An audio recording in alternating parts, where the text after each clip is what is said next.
vital match is the result of steady overnight rain, which left the wicket surrounds in an unfit state for play. Newcastle officials have put a great amount of work into the ground from early this morning in an effort to get things underway with sponges and industrial blowers brought into use. They improved the situation considerably, but not enough to get a start. The match is vital to both sides, but of particular importance to New South Wales, who've been Shield champions for the last 2 years. This year they are dragging the chain in last spot and need an outright win to have any chance of being there at the business end of the season. Many Newcastle fans don't have the highest regard for Dirk Willem and his men after a souring incident in the international match here with England when the players were accused of a go slow to avoid an advertised 25-over match that was to entertain the large crowd after England's early win over the home state. The match is also important to new boy Paul Steptoe, picked for the Blues on his 20th birthday. Yeah, I've always taken it a step at a time, and at the moment, playing in the Shield debut, that's the most important thing. But eventually, I'd love to see, I'd love to, make the Australian side, but it's a long way away even now.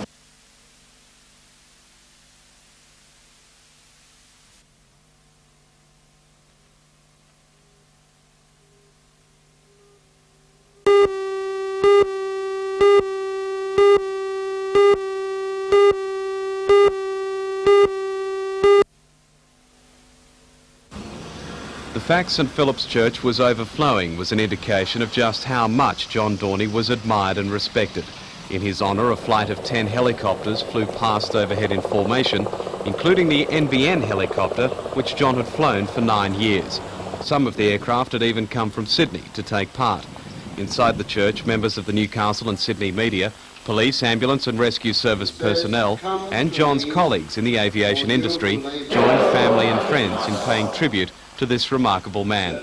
John was killed along with 10 other people when a 4-engine Heron airliner crashed in bad weather on its approach to Nandi Airport last Saturday. Authorities are still unsure as to the exact cause of the accident. In his eulogy, Father Patrick Flynn described John as a man of immense ability and understanding, and always a positive influence on those around him. He did not consider a long life to be the ultimate goal. There was something more to life than living, and living sometimes meant danger. The burial took place at Bulahdelah, where John grew up. So with metal eagles continue your flight, for you will always be in our heart's sight. As on this new journey you so must leave, go, touch the sky, what a thing to believe, and find your finest in skies so blue. We will always have fond memories of you.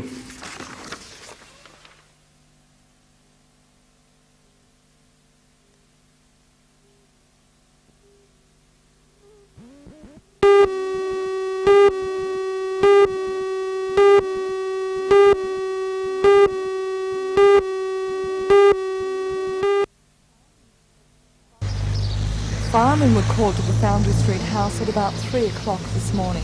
The house was left vacant 2 weeks ago as the owner had decided to sell it. The fire started to spread next door, but its owner protected his property with a garden hose, minimising damage to scorching and a blown-out window. Police scientific squad and arson squad detectives were at the house this morning trying to determine the cause. They believe the fire started in the living room.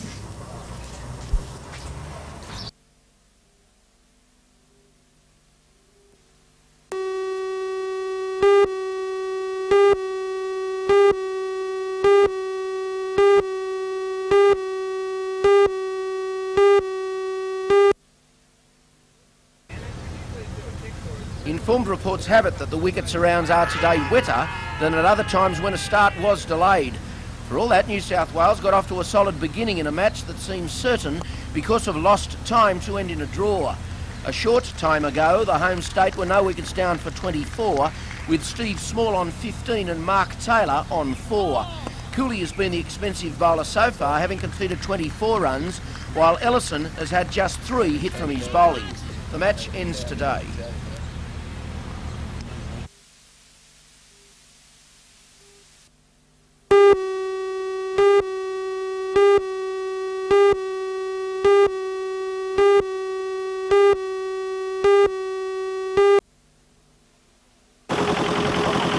Day 1 Friday was washed out.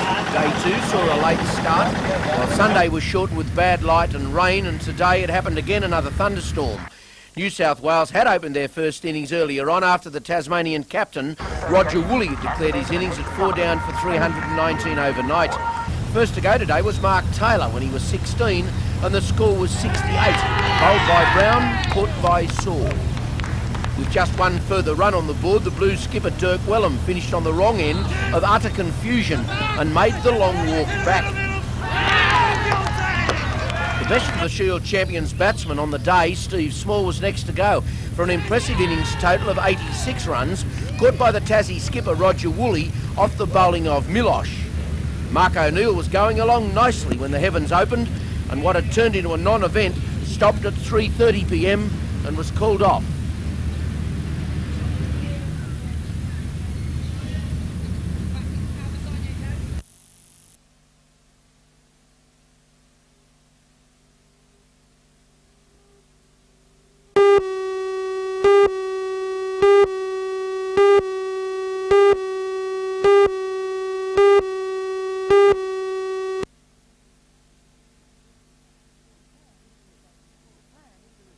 The plan is the result of 12 months' research, in which consultants were employed to consider a range of options. The Council has opted for this plan, a centralised strategy, which it hopes will ensure that tourist developments occur in harmony with existing vineyard activities. In years gone by, vineyard developments and tourism developments have managed to be in harmony because the tourism developments have been of a reasonably low key. However, in recent years, with the increase in tourism, the vignerons themselves became concerned, and so did Council, that vineyard developments should occur such that they didn't detract from the charm of the area, the vineyards, which is why the tourism was becoming important in the first place. The Council is adamant that a long-term strategy is essential. This would ensure that vignerons don't get squeezed out by inappropriate tourist developments which could alter the flavour of the Pakolban area. They've adopted an area in the middle, basically, of the vineyard area where they're saying that major tourism type development should occur. Your major hotels or motel type accommodation should occur within that area. Any other type developments, such as I mentioned fun parks, etc., should be confined to the peripheries of the area, and smaller type developments like small motels or restaurants should then be allowed throughout the area.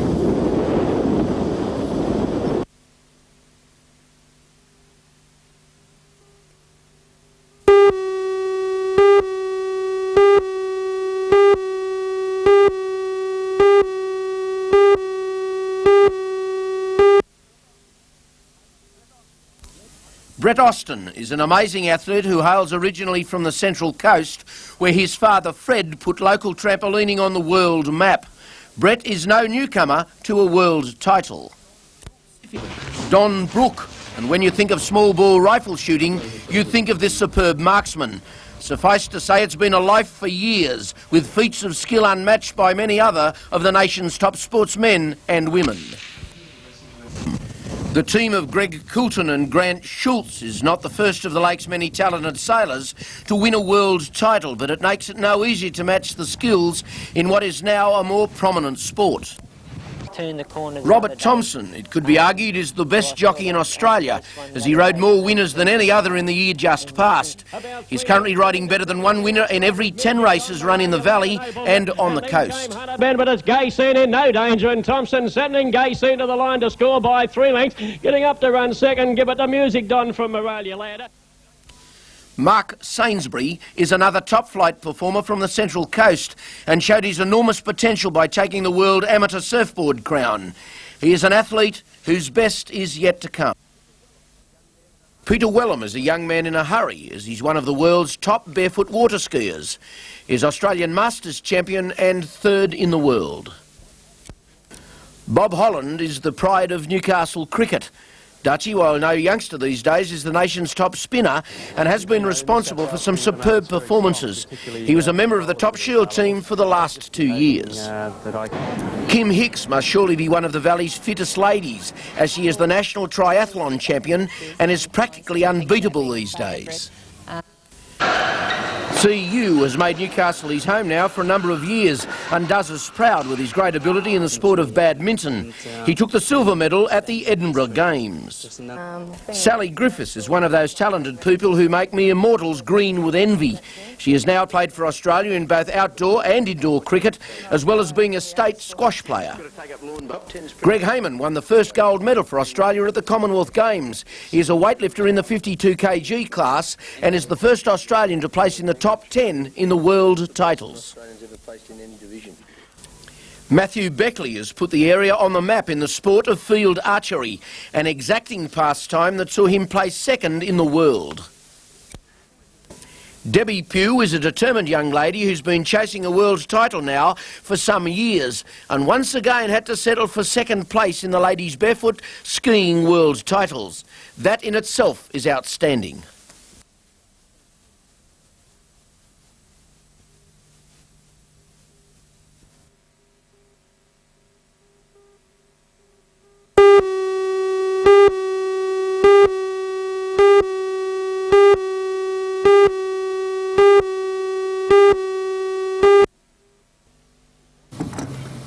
The track and much of the surrounding land is owned by Coal and Allied, but is leased yearly to the Autocycle Union of New South Wales.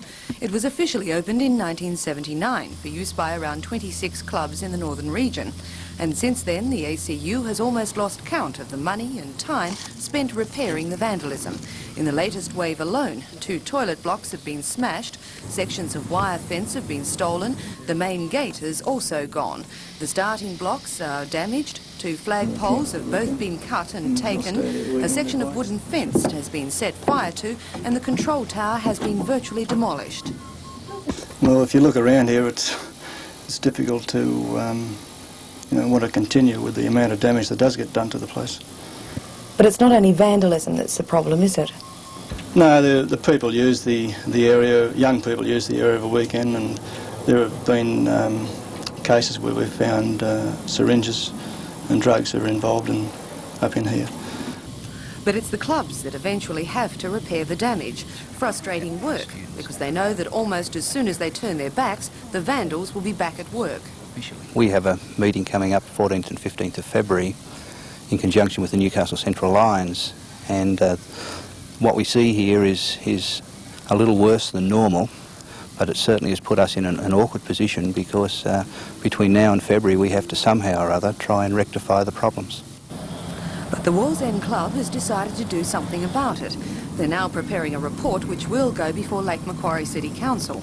They're hoping it will eventuate in negotiations between Council and Coal and Allied for some solution to the problem.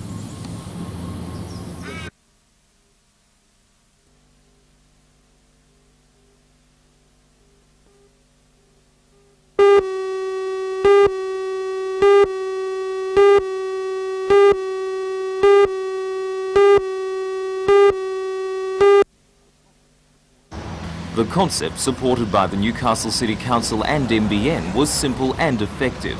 For $1, provide shoppers with car parking at the International Sports Centre or Wood Street and then transport them by bus into the city and back.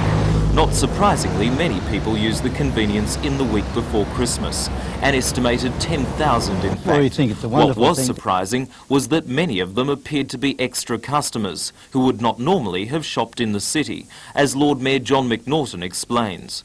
The fact that we got 10,000 people into the city who would not have otherwise been there seems to be a signal success, keeping in mind particularly that our own parking stations showed an increase in parking patronage over previous years, so that we had the best of both worlds. A few minor problems aside, it seems likely that the Shoppers Special will become a regular Christmas service. Very, very pleased with the results. We believe it was a total success. We did it as an experiment to find out if we could get more people into the city and ease the traffic problems, and it was totally successful in that regard.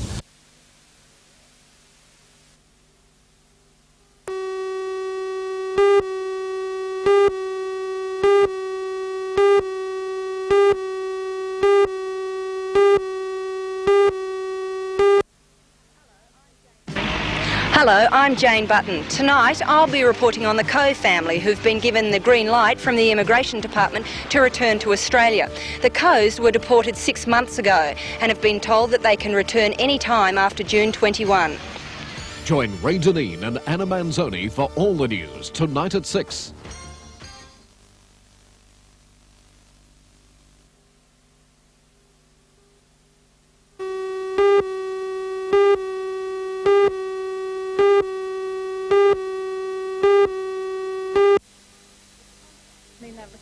The Coe family were deported from Australia last June for overstaying their work permit. They ran this Chinese restaurant in Rathmines and were popular members of the community. Rathmines residents were determined not to let the issue die. They fought a long and determined battle to allow the family to return to Australia. The campaign included these T-shirts, petitions and letters to politicians. But now their tenacity has paid off. The federal government will allow the family to return to Australia any time after June 21. We spoke to a pleased David Coe from his parents' house in Malaysia today. You must be very pleased to hear that you can return to Australia in June. Yes, we are very, very that our application for re-entry to Australia has been finally approved.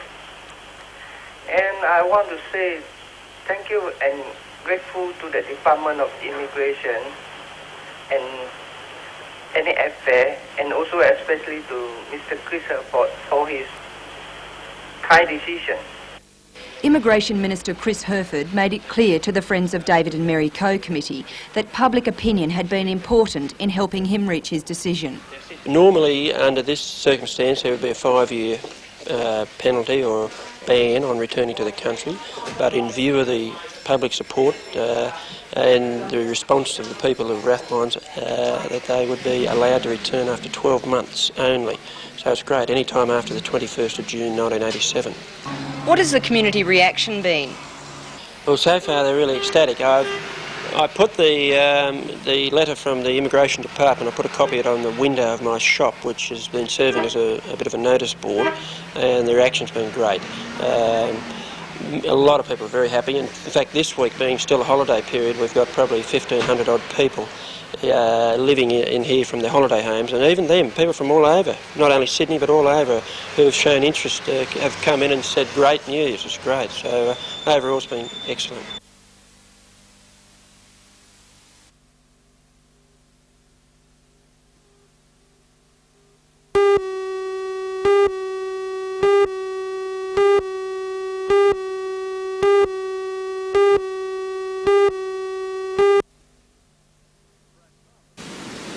For Brad Farmer, the release of the book just before Christmas was the realisation of 2 years' hard work and an ambitious idea.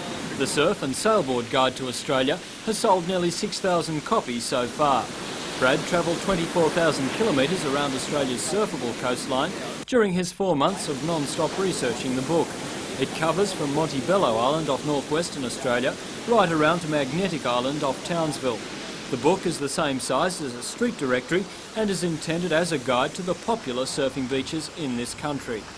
It's a glorified road directory. It was designed to make finding surf a lot easier for the people, the large number of surfers in Australia who are going surfing. There are something like 900,000. And it's very hard to find surf without the right sort of information. So we've designed it not only to find surf, but also to broaden it and say, well, this is a good pub to drink at, this is a good place to check out.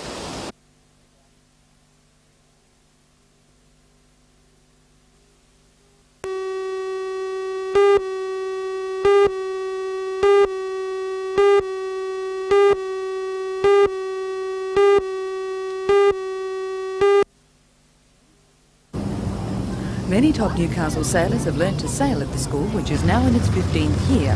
The school will be held until the 16th with morning and afternoon sessions, and it's open to all school children aged 10 and over.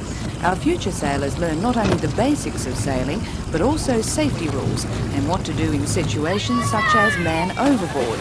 Skip Club President Kevin Buxton says the classes are not only successful and popular, but also worthwhile. And each year we've had about 100 kids. Boys and girls have both come along and learned to sail. And we've got quite a lot of the youngsters that come through and they've won club, state and even Australian championships. They just learnt to sail like these youngsters here. But, in fact, I've got a couple aboard here that one of these days I wouldn't be at all surprised to see their name in lights. It's also obvious that as well as learning, the students are really enjoying themselves. Learn how to tack, jibe, and pull on the chute and pull on the main and things like that. It's how to skipper it. What do you like so much about sailing? I like because of the swimming out in the steering water and on the water. And what do you want to do? Do you want to continue when you grow up? Yeah, continue. And get on a boat like this.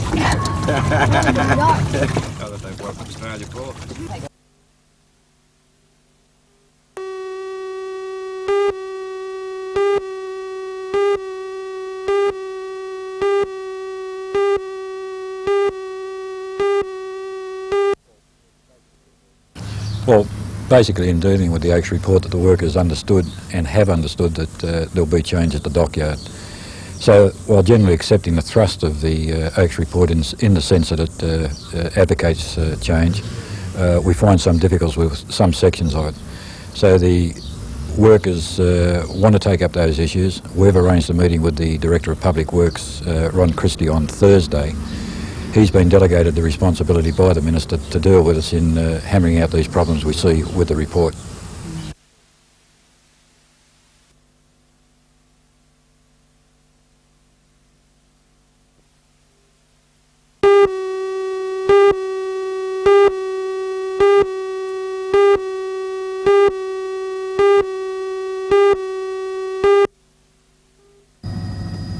The public have until February the 24th to comment on the environmental report. The DMR shortlisted 3 proposals. Firstly, an eastern route which cuts between Barnsley and Edgeworth before linking back to Minmi. This is the most expensive route of the 3 options and would mean the demolition of 6 houses. The previously preferred central route through Barnsley now appears to be the least favoured. This route makes useless vast quantities of unmined coal. Strong opposition to the route is already established, and while a slight deviation to its path would placate the mining companies, it would add an extra $3 million to the cost. The western option, west of Killingworth and West Wallsend, is the least expensive of the 3. Less residences are affected, and it has the approval of the Joint Coal Board and Coal and Allied. This is also the route advocated by the Barnsley Highway Committee, which also represents the communities of Killingworth and Edgeworth.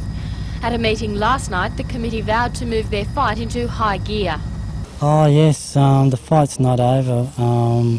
It's at, I suppose, the most intense stage now because it's coming up to the decision, and we've got to get our point across that it should definitely not go the eastern route through Barnsley.